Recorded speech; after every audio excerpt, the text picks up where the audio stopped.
अरे यार, क्या हुआ? अरे मेरी गर्लफ्रेंड मुझे हमेशा इंग्लिश में मैसेज करती है और तुझे तो मालूम है मेरी इंग्लिश कितनी खराब है। अब मैं क्या करूं? यू डिक्शनरी ऐप डाउनलोड कर। यू डिक्शनरी ऐप ये कैसे हेल्प करेगा?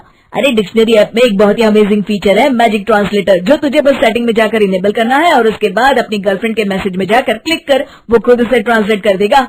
ओह वाह, बट मेरा ग्रामर भी कच्चा है यार। अरे तो वही मैजिक फीचर में जाकर तुझे बस ग्रामर ऑप्शन को सिलेक्ट करना है और अपनी मैसेज में जाकर क्लिक करना है, वो ऑटोमेटिकली तेरा मैसेज का ग्रामर ठीक कर देगा और ये मैसेज तू भेज दे बिंदास। वाह, मैं अभी यू डिक्शनरी ऐप डाउनलोड करता हूँ। तो गाइस, जब तक मेरा फ्रेंड ये ऐप डाउनलोड कर रहा है, आप भी डाउनलोड कर लीजिए U dictionary app, link description में दी हुई है, और अपनी इंग्लिश इंप्रूव कीजिए। चमत्कारी बहू की लालची सास। राजगढ़ की गौरी अपने माता पिता की इकलौती संतान थी। गौरी के पिता मेहनतकश किसान थे। वो सारा दिन खेतों में काम करते। गौरी अपनी माँ का किचन में हाथ बटाती। वो जंगल से लकड़ियां बीनती और माँ के चूल्हे में मदद करती। एक दिन वो जंगल में लकड़ी बीनने गई थी कि तभी उसे रोने की आवाज आती है।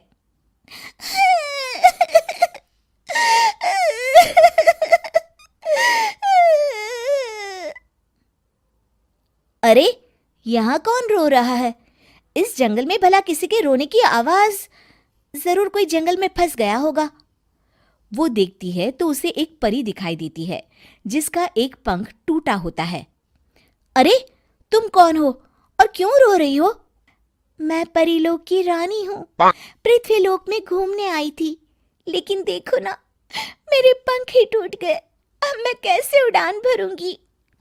अरे, इसे जोड़ना तो आसान है, रुको मैं अभी जोड़ देती हूँ। ये कहकर गौरी लकड़ी और रस्सी की सहायता से पंखों को जोड़ देती है। परी अपने जुड़े हुए पंखों को देखकर खुश हो जाती है और गौरी को वरदान देती है कि वो पूर्णिमा की रात किसी भी चीज को हाथ लगाएगी तो वो सोने की हो जाएगी। लेकिन गलती से अगर उसने किसी इंसान को छू लिया तो वो अगली पूर्णिमा तक सोने का ही रहेगा। गौरी घर आती है और सारी बात अपने माता पिता को बताती है। गौरी की माँ उसे कहती है, तू भी ना गौरी, सारा दिन परियों की कहानियां पढ़कर स्वप्न लोक में ही रहती है। नहीं माँ, मैं सच बोल रही हूँ। देखो, आज पूर्णिमा की रात है ना, इसलिए डर के मारे मैं कोई सामान भी नहीं छू रही हूँ। अच्छा, ऐसी बात है बिटिया रानी, तो जरा इस घड़े को हाथ लगा दे। गौरी घड़े को जैसे ही हाथ लगाती है वो सोने का हो जाता है।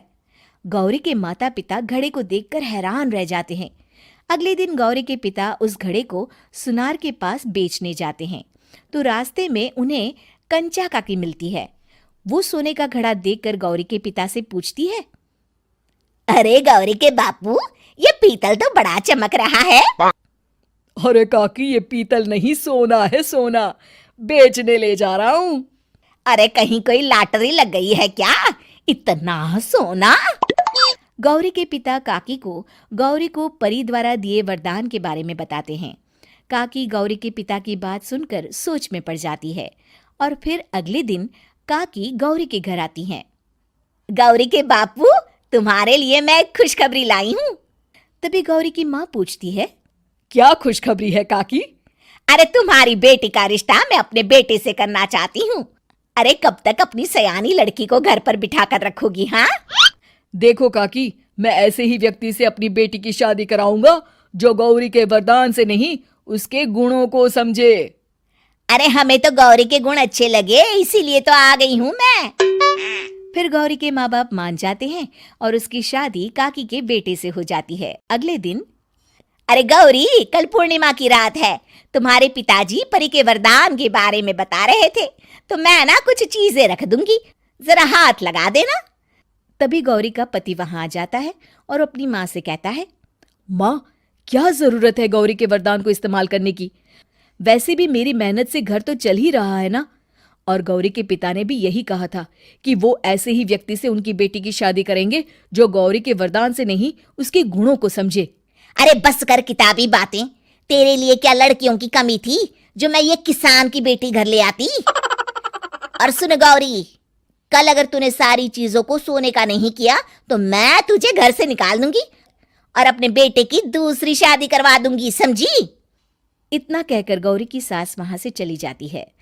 अगली पूर्णिमा की रात गौरी की सास गौरी के सामने ढेर सारे बर्तन रख देती है और कहती है, जल्दी कर गौरी, रात खत्म हो जाएगी, जल्दी जल्दी इन सारे बर्तनों को हाथ लगाकर सोने का कर दे।